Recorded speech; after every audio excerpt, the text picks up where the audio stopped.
Бросай камеру, спасай. Мы первые в Башкирии этот проект продвинули. Именно такие вот моменты милосердия, они, наверное, и рождают и открывают нашу душу для того, чтобы мы были людьми. Им не надо чем-то доказывать материальным, финансовым. Им надо просто внимание. Им нужно просто сказать, что я вас люблю.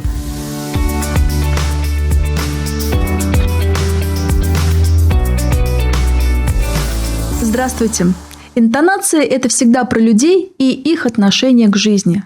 Сегодня мы говорим о тех, чья интонация с годами становится мягче.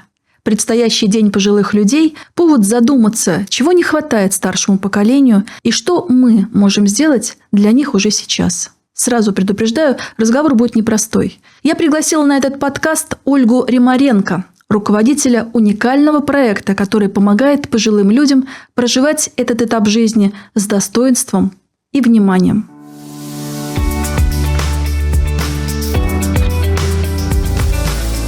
Ольга, здравствуйте. Добрый день. Вы не против, если сегодня фотооформление студии нам составил мой друг Валерий Шахов, фотограф? Очень очаровательная заставка, как раз соответствует нашей теме. Ну и погода, благородная, да, осень, золотая осень, то же самое, о чем, в принципе, с вами будем разговаривать. Очень шикарно. Вы к нам приехали из Иглинского района, но ваша работа не ограничивается только Иглино, вы работаете со всей республикой. Да. Так чем занимается ваша автономная некоммерческая организация «Дорогие мои старики»? Организация с 2014 года начиналась как волонтерское движение, сейчас оно уже более углубилось в нашей республике.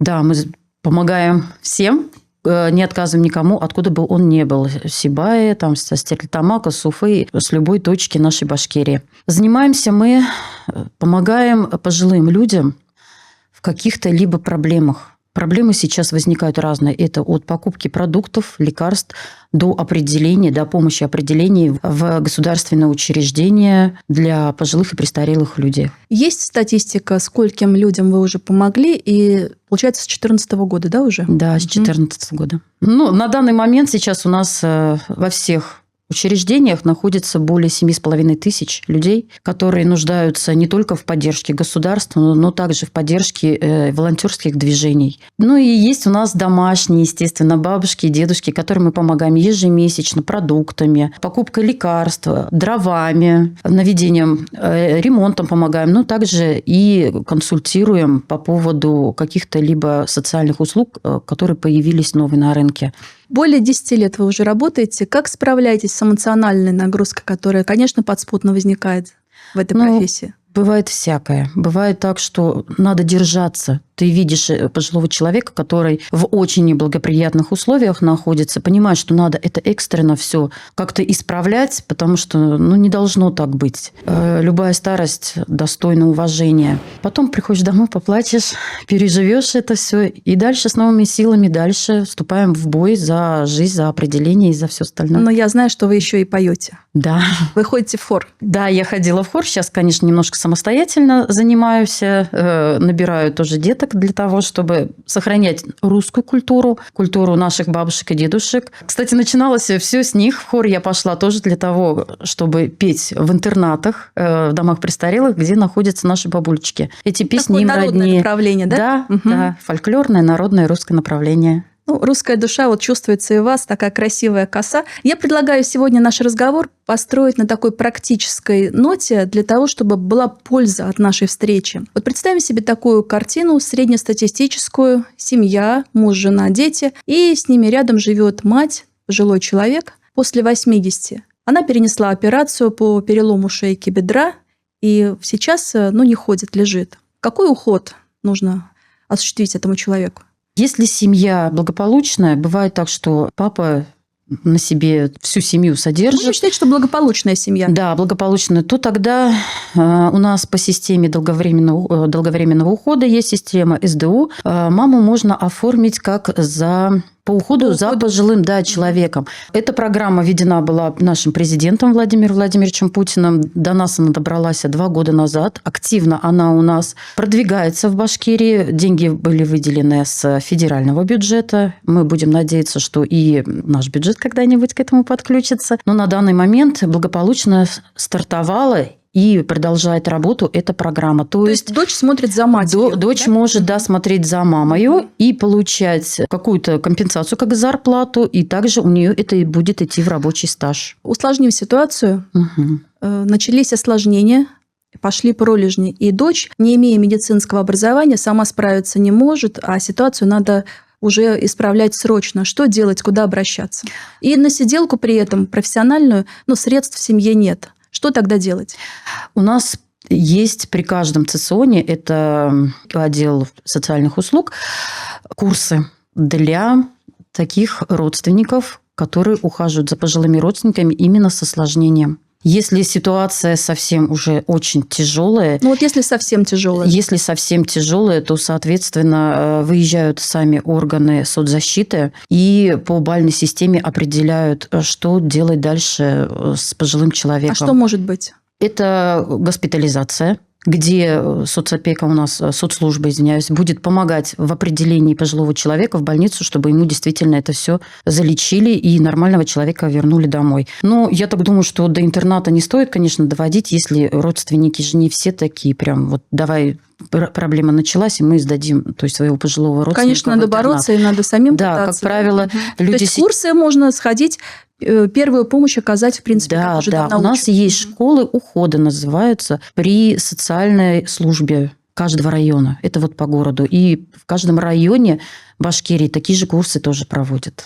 Случаи действительно бывают разные. Да. Бывает, что на фоне падения началась деменция, и это уже совсем другая, наверное, история, да? Это другая история. Это уже история связана с тем, что надо опеку брать родственнику либо государству над пожилым человеком. Смотря, конечно, какая деменция, у нее есть 3 стадии, но мы уж не будем в медицинские термины так сильно усложняться. Самое первое, это все-таки надо поставить на учет психиатру. То есть плохо не сделают, посоветуют, какие лекарства проколоть, какие лекарства попить, чтобы можно было человека... Понятно, что это невозвратимая такая болезнь, но, по крайней мере, ее можно немножко гасить. А если человек ходит, просто началась деменция, в принципе, это тоже такой распространенный случай, что тогда делать? То есть что, по карманам рисовать телефоны, записки...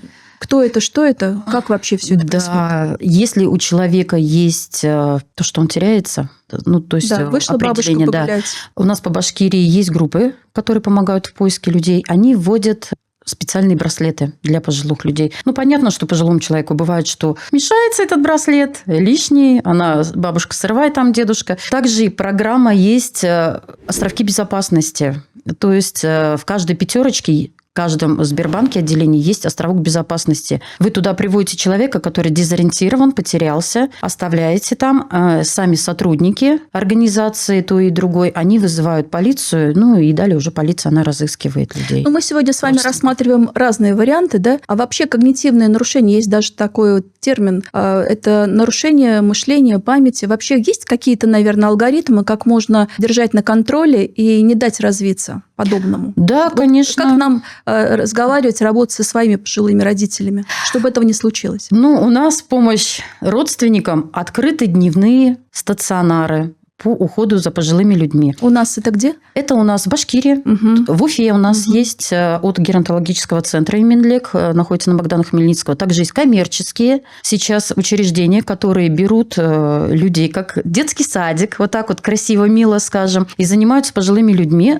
Там проходят они, песни поют, стихи учат, все для того, чтобы, то есть какая-то туристическая направленность у них есть, оздоровительные процедуры там есть. Это все на то, чтобы сохранить, по крайней мере, хотя бы на несколько еще лет головы наших бабушек, дедушек, чтобы так быстро не забывались. Это называется занятость. Любого пожилого человека, любого человека пенсионного возраста надо чем-то занять. Тогда мы сможем обеспечить достойную старость им, то есть в полном здравии. А чем обычно занимают?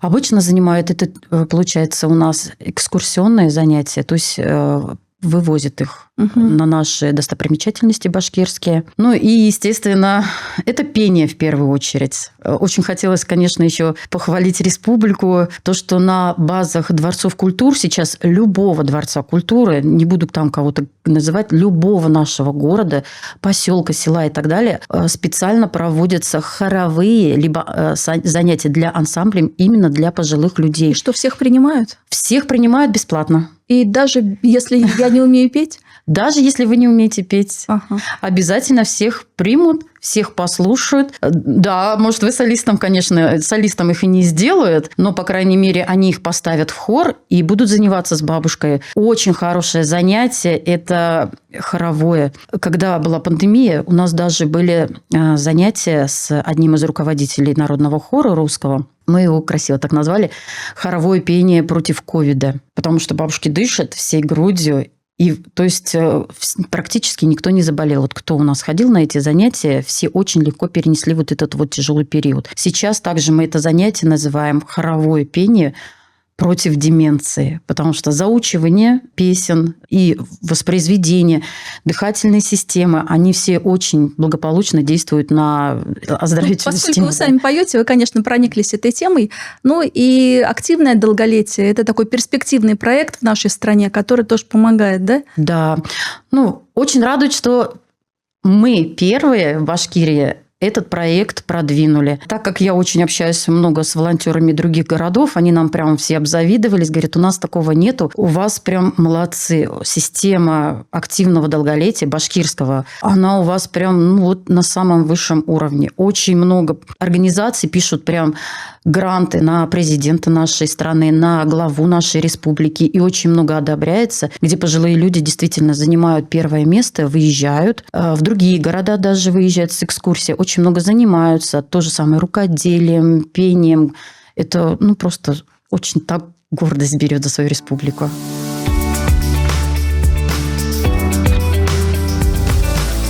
Ольга, а с какими историями пожилых людей вы сталкиваетесь чаще всего? Одиночество, бедность, что еще?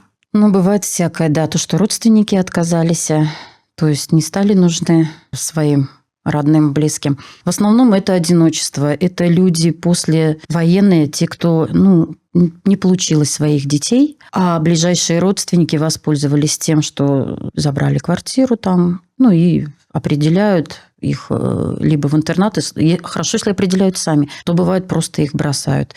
Квартиры переписали и забыли про пожилого человека, ждут, когда он умрет, чтобы забрать недвижимость. Такие случаи неизбежные, к сожалению. Они у нас тоже в республике не единичные. Но вот стараемся работать и с родственниками, когда понимаем, что уже не добиться, не достучаться, уже сами берем опеку над пожилым человеком и решаем, что дальше жить. Либо мы его на дому обслуживаем, помогаем вместе с РЦЦОНом, это с Центром социальной защиты населения, либо мы стараемся определить его в интернат нашей республики. Бытует мнение, вот прям дословно говорю, сдать старика в дом престарелых, да ты что, обворуют, пенсию заберут, ограбят? Нет, такого у нас нету. Я не видела еще ни разу, чтобы со стороны социального обслуживания у пожилого человека забрали, например, переписали на кого-то квартиру. Бывают, может, какие-то уникальные кадры, это если там родственники, либо сам подопечный, бабушка или дедушка, нанимают кого-то со стороны, то, пожалуйста, да, за эти случаи я ничего не могу сказать, ответить. Но лично сама берусь ответить за то, что со стороны социального обслуживания, со стороны Минтруда таких случаев я еще ни разу не видела. Мы даже приезжаем, когда в дома-интернаты, общаемся с бабушками и дедушками, они говорят, вот у нас квартира там стоит закрытая, вот кому достанется, не знаем, вот кто за мной бы поухаживал, я бы отдала ему эту квартиру. Что это доказывает? Это доказывает то, что государственным учреждениям недвижимость пожилых людей не переходит. А насчет обворовывания, Нет, зачем? что воровать? Любой пожилой человек, когда попадает в дом-интернат, естественно, по закону он 75%, да, он оставляет за обслуживание. То, что его кормят, одевают, поят, медицинские там делают процедуры и так далее. Ну, какие процедуры? Какие-то элементарные? Наверняка Да, это элементарные. В каждом сложное, интернате у нас Уколы. находится круглосуточная медсестра. Врачи у них, получается, по вызову. Скорая помощь и врачи узкой направленности, либо терапевты, они приходят по вызову. Естественно, в домах престарелых проводится диспансеризация. Это там строго прям. Это очень тоже радует, то, что проверяют это все. Я попала один раз с поездкой, как раз мы приезжали как волонтерами, попали на диспансеризацию. Было очень много врачей приехало, то есть проверяли практически все. А вот эта вот страшная картинка, которую мы иногда видим в новостях, когда там сгорели старики в домах престарелых и прочее, это относится не к государственным Нет. учреждениям точно. Это частные закрытые территории, куда даже сложно попасть. Да, к сожалению, это частные дома престарелых. Это, я бы даже их пансионатами не назвала, потому что это просто люди, которые делают бизнес на людях. Вот так вот. Они не состоят на учете у Министерства труда как поставщики социальных услуг, то есть пытаются какими-то путями обходными обойти вот эти вот услуги. Ну и вот... Не доверяйте частным пансионатам. Да, я бы все-таки рекомендовала наши государственные, потому что система очень сильно изменилась, какая была 10 лет назад. Какая система сейчас. Ну, практически некоторые люди приезжают и говорят, ну, у вас тут санаторий.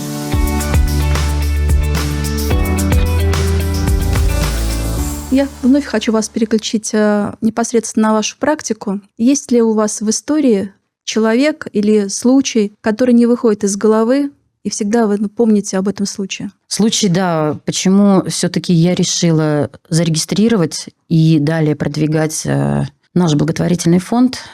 Получается, мы, как волонтерское движение, попали к одной бабушке. Соседям было как бы все равно. Ладно, хотя бы позвонили нам. Соцслужбы про эту бабушку вообще не знали. Ну, понятно, что соцслужбы не могут все знать, где что находится. Они реагируют также на звонки.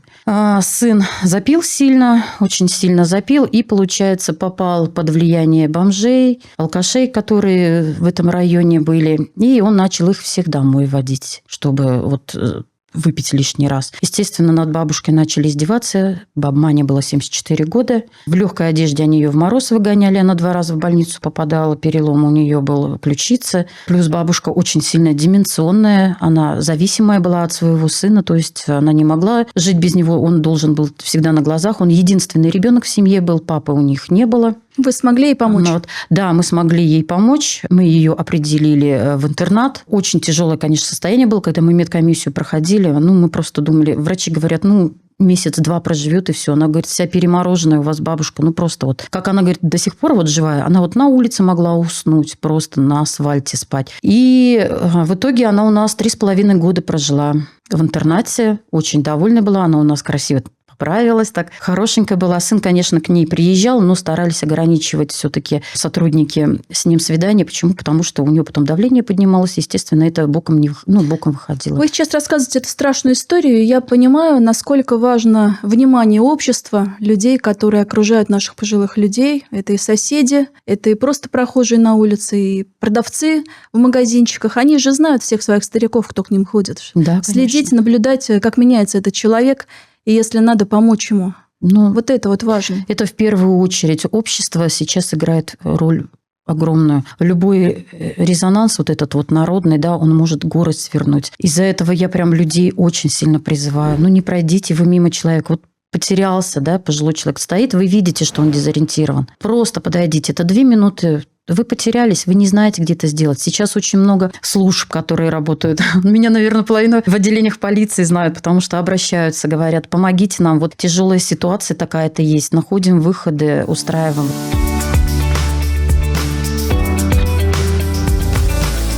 Ой, это какое же должно быть сердце, чтобы работать в этой области и быть всегда полезным. И здесь я понимаю, что выбор вашего направления в жизни, наверное, произошел после случая 2011 года. Я почитала, хотя информации на самом деле немного было, но тем не менее я поняла, что до 2011 года у вас лично была обычная жизнь, Да. И вы работали в коммерческой организации, причем руководителем отдела, по-моему. Мгм. И все было стабильно, и все было понятно, но тут случился взрыв в Урмане, и вы оказались там. А как вы там оказались? Вы приехали специально или как? Ну, у меня там бабушка жила. Сейчас она в Блину живет. Бабушка жила, и дочка там моя проживала. И вы Она на за своей бабушкой машине ухаживалась. Да. из опасной зоны вывозили людей. Да, было такое, что пока еще там сильно не разгорелось, пока сильно все это не пылало, да, мы старались, я старалась О вывозить. чем вы в тот момент думали? Было бы вам страшно? Э, Это одно. А как вы в таком состоянии могли водить? Это же надо какое мужество иметь, чтобы не побояться? Тогда больше, наверное, уже инстинкт самосохранения сработал. Было страшно уже потом, когда выехали оттуда, когда были на безопасной зоне, когда уже понимали, что ничего не угрожает. Это был большой промежуток? Ну, наверное, сутки. Сколько сделали вы ходок-то? Сделала точно полноценных 3 ходок. У меня примерно было где-то 7 детей и 4 взрослых человека. То есть 11 которых- человек вы спасли? Ну, да, примерно так. Еще там у бабушки корову одной отнимала. Очень много времени потратила. Прям вот пожилые люди, они... Ну, я поражаюсь все равно ими. Как бы ни говорили, вот она ворчит или так далее. У нее свое есть, у нее свои ценности есть. Сейчас вот вы все это рассказываете, и я, знаете, что представляю? Вот мы все в соцсетях смотрим ролики, когда горит дом, и мы видим, как он горит, и оператор показывает разные планы, и ему в комментариях пишет: бросай камеру, спасай. Так вот, вы не снимали, вы в тот момент спасали. Хотя я знаю, что не все поддержали эту вашу идею, и пришлось даже доказывать, что это было тогда нужно. Потому что очень много негативных отзывов было. Да зачем вам это надо? Вот вы, наверное, карму свою чистите. Вот я говорю, ну, все может быть. У нас сейчас вообще мода на злых людей.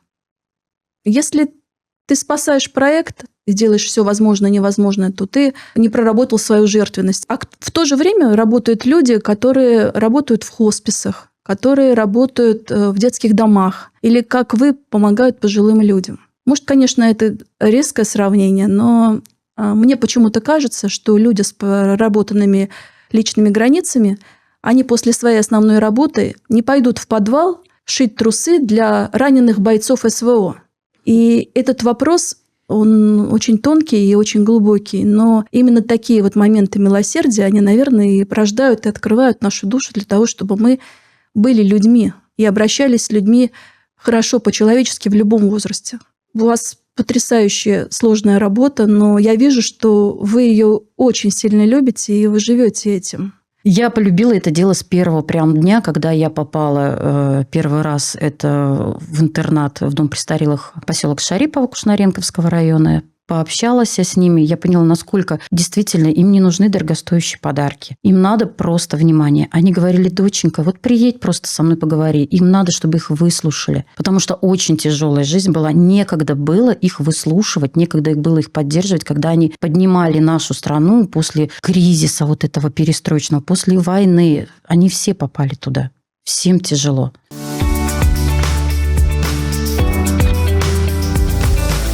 Ольга, скажите, пожалуйста, как воспитывать детей, чтобы чувствовать заботу в старости? Воспитывать детей надо уже с маленького возраста. Прививать им уважение к старшему поколению. Обязательно бабушка должна быть бабушкой, которая о тебе заботится. Дедушка должен быть дедушкой, который может дать тебе советы. Мама должна все-таки быть построже, как всегда в семье, но держать все под контролем, чтобы ребенка ее, естественно, не обижали. Тогда обязательно к ребенку обращаться, видеть, что у него есть проблемы. Либо с общением с пожилыми людьми, либо с общением, там вот даже мы говорим, с животными. Обязательно, какой человек вырастет, это надо смотреть, как он с животными относится. А есть какие-то уже звоночки, на которые стоит обратить внимание? Ну, конечно, есть. Это, прежде всего, что некультурное, вот так вот скажем, общение с людьми пожилого возраста. Да, конечно, они тоже бывают не ангелами, но надо просто понять, что от старости никто не застрахован. Мы все будем. То есть мы все взрослеем. Естественное биологическое состояние. Да. И это единственное, чего мы не можем избежать. Мы можем там болезнь этого не стоит вылечить. А к старости мы придем все. И надо ребенка уже готовить.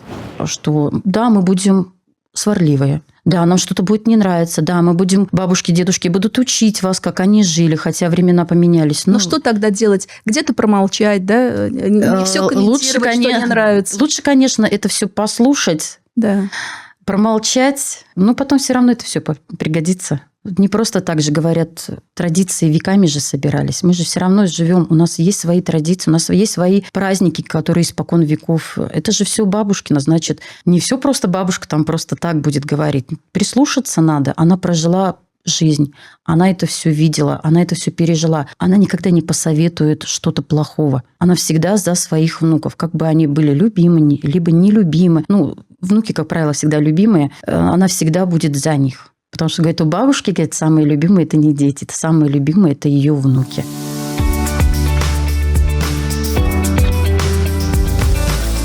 Что бы вы пожелали, резюмируя нашу вот сегодняшнюю встречу, непростую, кстати? Больше, конечно, уделять внимание людям пожилого возраста, пенсионного возраста. Это просто слова сейчас. Как это сделать для того, чтобы они это чувствовали? Ведь им хочется внимания. Это просто надо позвонить своим родственникам. Позвонить своей маме, которая сидит, занимается вашими внуками, позвонить папе. Нужно просто сказать, что я вас люблю. Вы представляете, насколько вот вы ободрите их, то есть они знают, им не надо чем-то доказывать материальным, там, финансовым, им надо просто внимание. Они уже своего добились, они прошли карьеру, они отработали, они сделали, они вас родили, они вас воспитали, таких красивых, хороших, удачливых, там, достойных. Им сейчас требуется только это внимание, это позвонить и сказать: мама, здравствуй, как у тебя дела? Ольга, спасибо вам большое за то, что затронули сердце так глубоко, за ваше милосердие и добрые дела. Спасибо. Спасибо. Вам тоже за такую программу хорошую.